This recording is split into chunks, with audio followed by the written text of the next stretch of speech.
Draw the following molecule in both chair positions. Well, I ask you guys to try and do this one on your own before we get started. So if you can, please pause the video. If not, let's get started. Well, for starters, let's name the molecule. In IUPAC naming, we go alphabetically.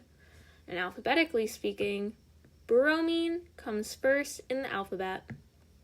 So we're going to start off with 1, bromo, 3, chloro,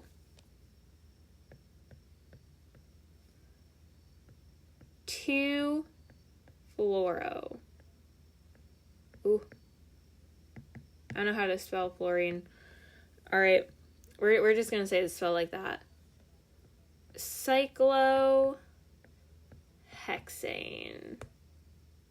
because there is no double bond. So 1 bromo, 3 chloro, 2 fluoro, cyclohexane. What a mouthful here. We're not even getting started with our R and our S conformations. So we're keeping it real simple today, everyone. So let's draw this molecule in chair conformation. Now I already drew out our chairs. If you don't remember our equatorial versus axial positions, please check out our other video. So here, we'll label them 1, 2, 3. Let's start with bromine. All right, all 3 of these are facing up, so you can kind of think of it as cis, even though there is 3 of them. So if we're going up here, let us use green. We're gonna go up for bromine. Or I'll just do BR. And then our next one is up as well. So fluorine's gonna be up. And then our next one is also up, so that one's going to be in the equatorial position too.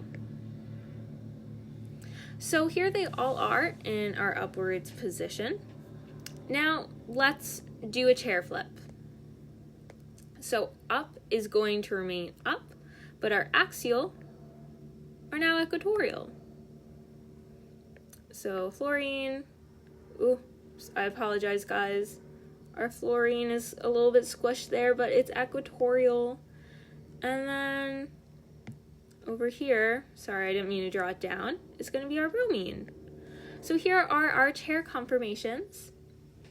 All right, if you can, get your molecular modeling kit and flip your chair around. But let's talk about which one is more stable and why.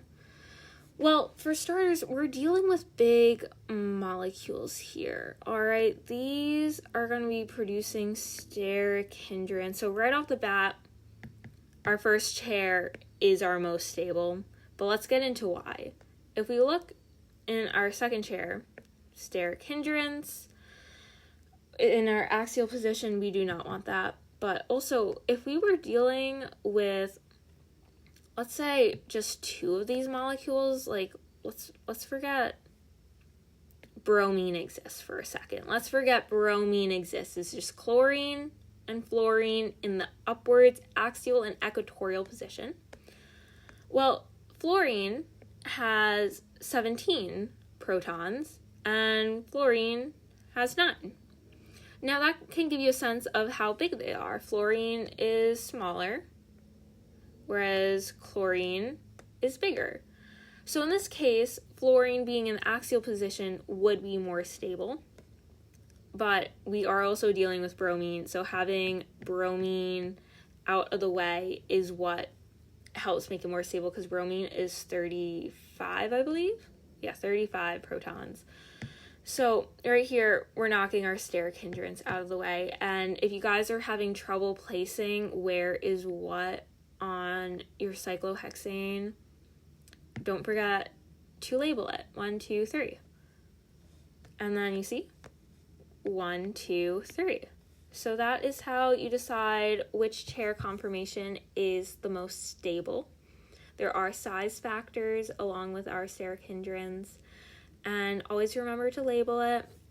And here our IU pack name is very simple. In later chapters, we are going to be giving it R and S conformations to tell with chirality. So this is a chiral molecule. They will have R and S, and that will go by size priorities as well.